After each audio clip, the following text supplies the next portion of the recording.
So hey guys, this is your favourite channel learning with NCS. আর আজকে আমরা তোমাদের চলতরিতে যে অঙ্কের সিরিজ চলছিল তার 6 নাম্বার লেকচারে রয়েছি।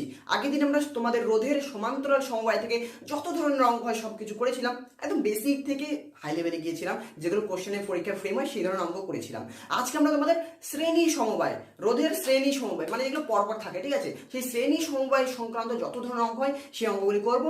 শর্ট কোশ্চেন, বড় কোশ্চেন সবই করা হবে। তাহলে চলো সময় না, তাহলে আমি তোমাদের যেখানে প্রশ্ন মানে গাণিতিক সমীকরণ লিখতে বলেছিলাম সেখানে তোমরা পরের সূত্র লেখো। সেটা হচ্ছে শ্রেণী সমবায়ের ক্ষেত্রে লেখো, শ্রেণী সমবায়ের ক্ষেত্রে তুল্য রোধ প্রতিটি উপাদান রোধের সমষ্টির সমান হয়। মানে তোমার কাছে ধরো একটি, দুটি, তিনটি রোধ আছে। এই তিনটি রোধে ধরো R1, R2, R3, এই তিনটি রোধ ধরো তোমার কাছে আছে। সেই তিনটি রোধ যদি শ্রেণী সমবায়ে যুক্ত থাকে তাহলে সেই তিনটি রোধের তুল্য রোধ কত হবে? জাস্ট যোগ করে দাও, R1 plus R2 plus R3 যোগ করে দিলে হয়ে যাবে। ধরো তোমাকে বললো 10 ওহম, 20 ওহম, 30 ওহম। আমাদের কাছে এরকম তিনটি রোধ রয়েছে শ্রেণী সমবায়ে যুক্ত। শ্রেণী সমবায়ে যুক্ত তিনটি রোধ রয়েছে। সেই তিনটি রোধের তুল্য রোধ কত হবে? তাহলে ধরো সেই তিনটি রোধের তুল্য রোধ আর, তাহলে তুল্য রোধ কত হবে? 10 যোগ 20 যোগ 30, 60 ওহম হয়ে গেল। ভেরি সিম্পল, এটা হচ্ছে শ্রেণী সমবায়ের ক্ষেত্রে তুল্য রোধ। সো একটা সূত্র গেল এটা, যে শ্রেণী সমবায়ের ক্ষেত্রে রোধের তুল্য রোধ প্রতিটি রোধের সমষ্টির সমান হয়। মানে সিম্পল একটা সমষ্টি করতে, যেমন সমান্তরালের ক্ষেত্রে অনুনক করতে ছিল, এখানে কোনো ফান্ডা নেই সেরকম, ঠিক আছে। তারপরে সূত্র তোমরা লেখো, এটা খুবই গুরুত্বপূর্ণ সূত্র। এরপরে যেটা দিচ্ছি দুটো দেবো, ঠিক আছে। আচ্ছা, একটা জিনিস এখানে লক্ষ্য করো যে এখানে আমি কটা নিয়েছি? তিনটা রোধ নিয়েছি। আচ্ছা ভালো কথা, যদি তিনটা রোধের মানই ধরো একই হতো, ধরো তুল্য রোধকে ধরো আমি এখানে দিচ্ছি RS, ঠিক আছে, শ্রেণী সমবায়কে আমি RS দিচ্ছি। তাহলে ধরো আমাদের কাছে তিনটে রোধ আছে, তিনটে রোধ, একটা, দুটা, তিনটা, এবং তিনটে রোধেরই মান ধরো R, ধরো এটাও R, এটাও R, এটাও R, তিনটারই যদি মান R হয় তাহলে আমাদের উত্তর কত হবে? তুল্য রোধ R যোগ R যোগ R কত হচ্ছে? 3R। তাহলে দেখো তো, তিনটে আর যদি থাকে, শ্রেণী সমবায়ে যদি আর রোধ তিনটে থাকে তাহলে তুল্য রোধ কত হচ্ছে? 3R। যদি বলতাম চারটে আর, যদি বলতাম যে চারটে রোধ রয়েছে যাদের প্রতিটির মান আর, মানে প্রতিটির মান সমান, তাহলে তাদের শ্রেণী সমবায়ে তুল্য রোধ কত হবে? তাহলে আরো একটা যোগ করতে, তাহলে কত হতো? 4R। যদি আমি বলতাম পাঁচটা রোধ, যদি পাঁচটা রোধ নিতাম একই মানের, তাহলে এখানে কত হয়ে যেত? 5R। ছটার একইভাবে যদি ছটার রোধ নিতাম তাহলে 6R, যদি সাতটা নিতাম তাহলে 7R। ঠিক একইভাবে যদি n সংখ্যক নিতাম, n মানে একটা ধরো সংখ্যা, n এর মান যে কোনো কিছু হতে পারে, 1 2 3 যা কিছু হতে পারে, ঠিক আছে। তো আমি যদি এরকম বলি যে n সংখ্যক যদি একই রোধ নিলাম, ধরো n সংখ্যক রোধ রয়েছে যাদের প্রতিটির মান r, তাহলে সেই রোধগুলিকে মানে nটি রোধকে যদি আমরা শ্রেণী সমবায়ে যুক্ত করি তাহলে তার তুল্য রোধ কত হবে? NR হবে, NR। দুটি হলে 2R, তিনটি হলে 3R, nটি হলে NR। তাহলে আমাদের দ্বিতীয় সূত্র যেটা সেটা লেখো, দ্বিতীয় সূত্রটি লেখো।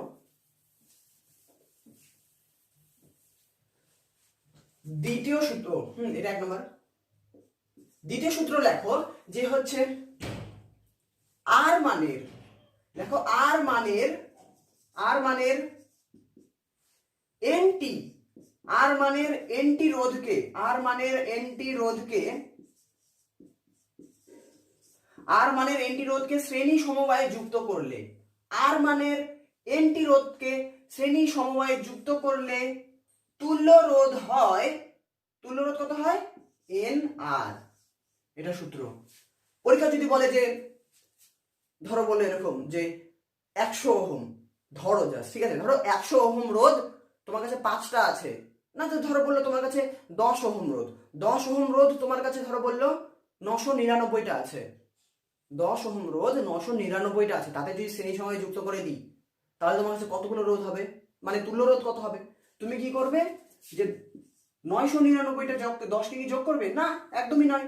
NR সূত্র ফেলে দেবে। n মানে কত? কি সংখ্যা, কয়টি রোধ নিয়েছি? 999টা রোধ নিয়েছি। প্রতিটা রোধের মান কত? প্রতিটা রোধের মানই হচ্ছে আমাদের কত? একই রোধ, রোধের মান যেন একই হয়, ঠিক আছে, প্রতিটা রোধের মান 10। তাহলে আমার উত্তর হয়ে গেল 9 90 এত ওহম, তাই তো? তাহলে এটাই হচ্ছে সূত্র যে শ্রেণী সমবায়ের ক্ষেত্রে আর মানের এনটি রোধের তুল্য রোধ হয় এনআর। একইভাবে সমান্তরাল সমবায়ের ক্ষেত্রে, এটা আগের দিন তোমাদের করানো হয়নি, মিস হয়ে গিয়েছে, সো আগের দিন যারা সমান্তরাল করেনি তারা করে আসো, আর যারা করেছিল ভালো, সো এটা মিস হয়ে গেছে, অ্যাটেন্ড করো। সে ধরো একইভাবেই বললো যে আর মানের এনটি রোধকে যদি আমি সমান্তরাল সমবায়ে যুক্ত করি, আর মানের এনটি রোধকে যদি সমান্তরাল সমবায়ে যুক্ত করি, তাহলে তুল্য রোধ কত হবে বলো দেখি? তাহলে তুল্য রোধ যেটা হবে, সূত্র সরাসরি মনে রাখো, আর বাই এন, ঠিক আছে? আর বাই এন, এই ধরনের এই সূত্রটাকে তুমি কাজে লাগিয়ে, আগের দিন আমরা 2-1টা অঙ্ক করেছিলাম, সেই অঙ্কগুলোকে তুমি এই সূত্রতে যাচাই করে দেখবে যে একদম মিলে যাচ্ছে, ঠিক আছে? সো তাহলে আমরা 3টে সূত্র পেলাম। একটা হচ্ছে শ্রেণী সমবায়ের ক্ষেত্রে যোগ করে দেবো, একদম হয়ে যাচ্ছে।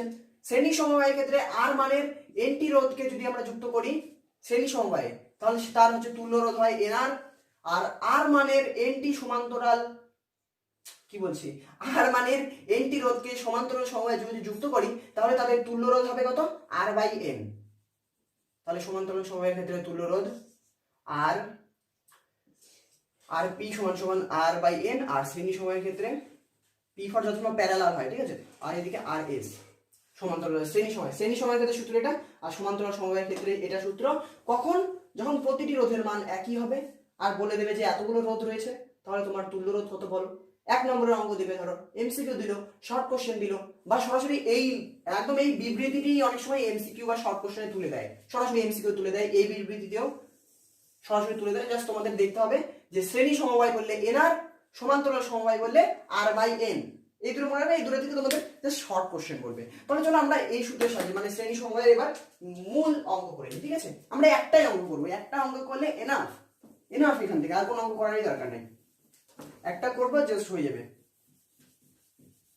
আচ্ছা, অঙ্কটি এই ধরনের যে বললে আমাদের কাছে 3টি রোধ রয়েছে, একটি হচ্ছে 10 ওহম রোধ, একটি হচ্ছে 20 ওহম রোধ, আর একটি হচ্ছে 30 ওহম রোধ। এবার প্রশ্ন করলো যে এই 3টি রোধকে আমি প্রথমে শ্রেণী সমবায়ে যুক্ত করলাম, ভালো কথা। তারপর বলছে এই 3টি সমবায়কে আমি আবার হচ্ছে সমান্তরাল সমবায়ে যুক্ত করলাম, সেটাও ভালো কথা। এবার প্রশ্নটা করছে যে শ্রেণী সমবায়ে যে তুল্য রোধ হবে, শ্রেণী সমবায়ে তুল্য রোধ ধরো আর এস হচ্ছে, বলছে যে শ্রেণী সমবায়ে যে তুল্য রোধ হবে সেই তুল্য রোধ আর সমান্তরাল সমবায়ে যে তুল্য রোধ হবে আর পি, সেই দুটোর অনুপাত করো তো। অনুপাত করে দিতে হবে, মানে আর এস বাই আর পি বের করতে হবে, তাই তো? পারবে না? Very easy. শ্রেণী সমবায়ের ক্ষেত্রে আমরা কি করবো? যোগ করে দেবো 3টি, তাহলে আমরা আর এস এর মান পেয়ে যাবো। আর সমান্তরাল সমবায়ের ক্ষেত্রে কি করবো? অনন্য করে যোগ করে দেবো, তারপর উল্টে দেবো, তাহলে হয়ে গেল। তারপর তাদের অনুপাত বের করে দেবো। এটি ছিল হালকা একটু জটিল প্রশ্ন, ঠিক আছে? জটিল বলে কিছুই হয় না, সবই সিম্পল। ওকে, তাহলে আমরা লিখছি, দেখো যে হচ্ছে শ্রেণী সমবায়ের ক্ষেত্রে করছি, ঠিক আছে?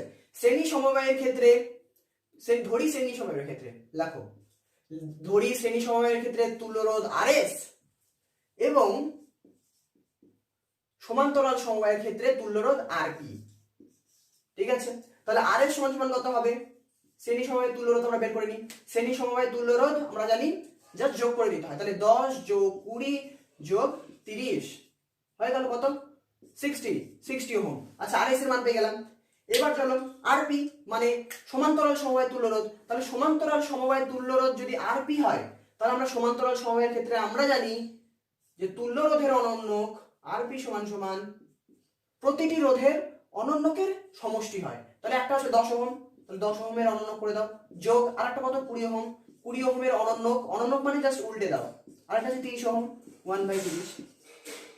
আচ্ছা, এটা যদি আমরা লসাগু করি, আমাদের কথা হচ্ছে 60 পাবো আমরা লসাগু। তাহলে এদিকে হচ্ছে আমাদের 6 + 3 + 2, উপরে কত হচ্ছে আমাদের? উপরে হয়ে যাচ্ছে আমাদের 11/60। ভালো কথা, বা 1/rp, তাই তো? তাহলে অতএব rp সমান সমান কত? rp সমান সমান উল্টে দাও 60/11। এবার প্রশ্ন হচ্ছে, বলেছে যে আরএস আর আরপির অনুপাত বের করো। মানে বলছে যে শ্রেণী সমবায় যুক্ত করলে যে তুল্য রোধ হবে আর সমান্তরাল সমবায় যুক্ত করলে যে তুল্য রোধ হবে তাদের অনুপাত করে দাও, অর্থাৎ আরএস আর আরপির অনুপাত চেয়েছে। তাহলে অতএব আরএস বাই আরপি করে দাও। আরএস কত? 60 ওহম, 60 ওহম। আরপি কত? 60 বাই 11, 60 বাই 11, 11 উপরে চলে যাবে, 11, 60 60 কেটে যাচ্ছে, নিচে 1। তাহলে অতএব আরএস ইজ টু আরপি অনুপাত কত? শ্রেণী সমবায় তুল্য রোধ ও সমান্তরাল সমবায় তুল্য রোধ হয়ে যাচ্ছে আমাদের 11:1 হয়ে গেল অঙ্ক। জাস্ট এই ধরনেরই অঙ্ক তোমাদের এখান থেকে করে, ঠিক আছে? মেইনলি সমান্তরাল সমবায় থেকে অঙ্ক করে, যেগুলো আমরা আগের দিন করে গেছি। আর যদি তোমাদের শ্রেণী থেকে করে তাহলে এই ধরনের করবে, ঠিক আছে? শ্রেণী থেকে তো সরাসরি বলবে না যে এই তিনটে রোধ রয়েছে, এদের তুল্য রোধ বলে দাও, যোগ করে দেবে, একটা বাচ্চা পারবে, এই ধরনের অঙ্ক করে না। সো করলে এই ধরনের অঙ্ক তোমাদের করতে পারে। আর এই ধরনের আরেকটি অঙ্ক আমি তোমাদের দিয়েছি হোমওয়ার্ক হিসেবে, সেম অঙ্ক। এখানে শুধু এই 10 ওহম, 20 ওহম, 30 ওহম বলে দিয়েছি। আর এই অঙ্কটাতে হচ্ছে শুধু বলা আছে যে প্রতিটি রোধের মান আর, মানে আর রোধ আছে, আর রোধ আছে, আর রোধ, তিনটে আর আছে। তাদের আমি শ্রেণী সমবায়ে যুক্ত করলে পাবো হচ্ছে আরএস, তাদের আমি সমান্তরালে যুক্ত করলে পাবো আরপি। তাহলে আরএস আর আরপির অনুপাত কত বের করে দাও। তোমরা অঙ্ক দেখতে পাচ্ছ, নিজেরা করবে, করে উত্তর কত হচ্ছে জানাবে, ঠিক আছে? আমি যদি সময় পাই চেক করে দেবো, ঠিক আছে? তাহলে ওটা করে রাখুন। আচ্ছা, হয়ে গেল। তাহলে আমাদের আজকে এটা হয়ে গেল। তাহলে আমাদের শ্রেণী সমবায় আর সমান্তরাল সমবায় থেকে সমস্ত অঙ্ক করা হয়ে গেল, হয়ে গেল। আচ্ছা, যে দুটো সূত্র দিয়েছিলাম, ঠিক আছে, 2 নাম্বার আর 3 নাম্বার, আজকে যেটা দিলাম সেই দুটো মনে রাখবে, ওখান থেকে শর্ট কোশ্চেন করে। চলো আরো একটা শর্ট কোশ্চেন করে দিই, এমসিকিউ এখান থেকে আসে। সেটা হচ্ছে মিশ্র সমবায়। মিশ্র সমবায় থেকে তোমাদের সাথে অঙ্ক করে না, একটি করিয়ে রাখি, ঠিক আছে? মিশ্র সমবায় থেকে অঙ্ক জাস্ট একটি করে রাখো, হয়ে যাবে, কোনো ব্যাপার না। তাহলে একটি মিশ্র সমবায় আমি আঁকাচ্ছি। একটি মিশ্র সমবায় তোমাদের দিয়ে দেবে হয়তো শর্ট কোশ্চেনে বা এমসিকিউ এ, বলবে যদি প্রশ্ন জটিল করে তবে এটা করে, তাহলে বলবে যে তুল্য রোধ বের করো। সো মিশ্র সমবায় কি করে করব চলো দেখিয়ে দিচ্ছি। একটা মিশ্র সমবায় আঁকাচ্ছি, হ্যাঁ।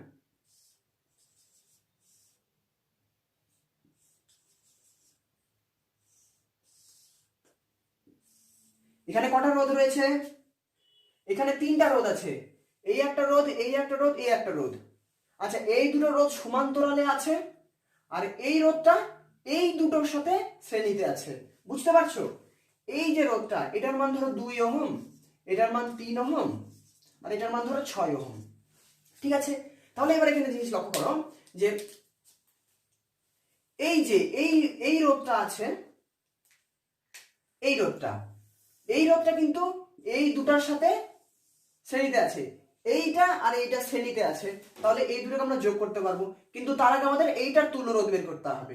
আবার এখানে এই দুটো আবার কি সমান্তরালে আছে, তাহলে এই দুটোর যদি আমরা তুল্য রোধ বের করে নিই, ধরে এই দুটোর তুল্য রোধ বের করলাম পরের লাইনে, এটা কত ছিল? 2 ওহমই ছিল। এবার এই দুটোর তুল্য রোধ মানে কি? এই দুটোর বদলে আমরা একটা রোধ ব্যবহার করব, তাহলে সে তার রোধ কত হবে? তাহলে এই দুটোর তুল্য রোধ আমরা বের করে নেবো, কিছু একটা মান হবে, মানে 3 ওহম আর 6 ওহমের তুল্য রোধ বের করলে এটা হয়ে যাবে। তাহলে এবার আমাদের কাছে কটা রোধ থাকলো? দুটো রোধ, একটা 2 ওহম আর একটা কিছু একটা আসবে। তাহলে পরের লাইনে আমরা কি করবো? এই দুটো আবার শ্রেণীতে আছে, তাহলে এই শ্রেণীর দুটো থাকলে এই দুটোর আবার তুল্য রোধ কত হবে? জাস্ট তাদের যোগ করে দেবো, তাই তো? তাহলে আমাদের অঙ্ক হয়ে যাবে তুল্য রোধ বের করার মিশ্র সমবায়ের। তাহলে চলো আমরা আগে করছি এক এক করে। তাহলে প্রথমে কি করতে হবে? 3 ওহম আর 6 ওহমের তুল্য রোধ বের করতে হবে। ধরে নিলাম 3 ওহম আর 6 ওহমের তুল্য রোধ হচ্ছে আর, তাহলে 1/r ইকুয়ালস 1/3 প্লাস 1/6, তাই তো? এটাই ফর্মুলা 3 আর 6 তুল্য রোধ বের করার জন্য। যদি আর হয় তাহলে যে কত? 6 2 1, 3/6 1/3 বা 1/r। অতএব আর সমান সমান কত পেয়েছি? 3 পেয়ে যাচ্ছি। তাহলে আর কত পেয়ে গেলাম? 3 ওহম। তাহলে দেখো এই সমান্তরালের এই দুটোর আমরা তুল্য রোধ বের করে নিয়েছি 3 ওহম। তাহলে এবার আমাদের কাছে ফাইনালি কটা রোধ রয়েছে? এই একটা রোধ আছে আর এই একটা রোধ আছে। এই দুটো কিসে আছে? শ্রেণী সমবায়ে রয়েছে। শ্রেণী সমবায়, তাহলে শ্রেণী সমবায়ের তুল্য রোধ কত? 2 ওহম আর 3 ওহম। তাহলে 2 ওহম আর 3 ওহমের তুল্য রোধ কত? 2 যোগ 3। শ্রেণী সমবায় তাহলে যা যোগ করে দিতে হয় 5 ওহম। তাহলে আমাদের এই দুটো মিলে যে রোধটা তৈরি হবে, অর্থাৎ এই দুটোর সমন্বয়ে যে তুল্য রোধ তৈরি হবে, সেই তুল্য রোধের মান কত হবে? 5 ওহম। তাহলে আমাদের উত্তর হয়ে গেল। তোমাদের প্রশ্নে জাস্ট এই ধরনের একটা দিয়ে দেবে, এই ধরনের একটা মানে দিয়ে দেবে কিছু একটা মিশ্র সমবায়, বলবে যে তুল্য রোধ কত। এবার ছবি দেখে অনেকে ঘাবড়ে যাবে, বাবা এটা কি দিয়ে দিয়েছে, কি করে, আমরা তো শুধু সমান্তরাল করেছি, শুধু শ্রেণী করেছি, এটা কি করে করবো? এটা জাস্ট ধাপে ধাপে করতে হবে। সেটা হচ্ছে এই দুটো মিলে মানে সমান্তরাল দুটোকে করে তুল্য করে নিলে এটা চলে আসলো। তাহলে 2 তো 2 এর জায়গাতে ছিল, আর এই পয়েন্টের সাথে যে সমান্তরাল ছিল, সমান্তরালটা একটা হয়ে গেল।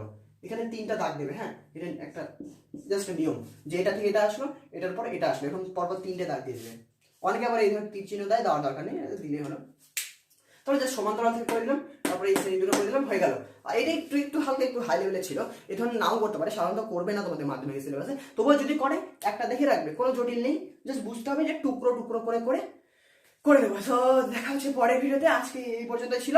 So till then take care, Babai. এরপরে আমরা কি দিয়ে করবো, এরপর যত আমাদের জুলের সূত্র আসবে, সেই জুলের সকল সূত্র সংক্রান্ত অঙ্ক করবো। এইবার যত শীঘ্র সম্ভব আমি সকল অঙ্ক শেষ করার চেষ্টা করছি, ঠিক আছে? সো দেখা হচ্ছে পরের ভিডিওতে। Till then take care, by.